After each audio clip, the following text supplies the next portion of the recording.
আজকে আবার একটা মাছের রেসিপি তোমাদের সাথে শেয়ার করব। আজকে শেয়ার করব কই মাছের জিরে আদা বাটা ঝোল।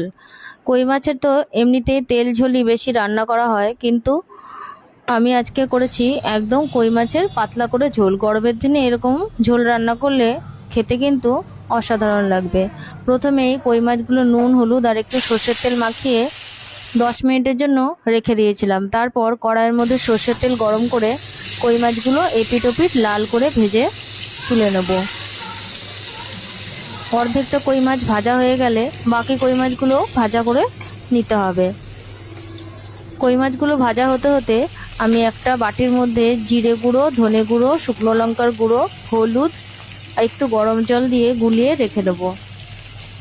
তারপর কই মাছটা ভাজা হয়ে গেলে বাকি তেলটার মধ্যেই আমি সামান্য একটু কালো জিরে ফোড়ন দিয়ে টুকরো করে কেটে রাখা আলুগুলো দিয়ে দেবো। আলুগুলো একটুখানি ভাজা হয়ে গেলে তার মধ্যে টমেটো টুকরো করে দিয়ে দেবো। তারপর স্বাদ মতো নুনটাও এর মধ্যে দিয়ে দিলাম।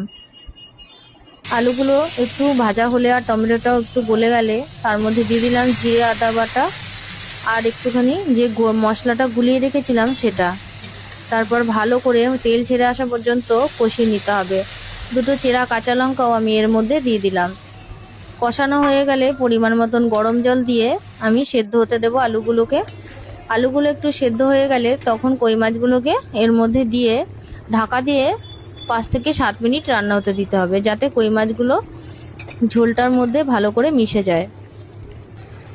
তারপর কই মাছগুলো যখন একদম নরম হয়ে আসবে, ওপর থেকে ভাজা জিরে আর ধনে গুঁড়ো দিয়ে ভালো করে মিশিয়ে নিতে হবে। তারপর একটু তেল ছেড়ে এলেই গরম গরম নামিয়ে নিতে হবে। তারপর পরিবেশন করতে হবে গরম গরম ভাতের সাথে। কই মাছের এই জিরে আদা বাটা ঝোলটা খেতে কিন্তু অসাধারণ লাগে।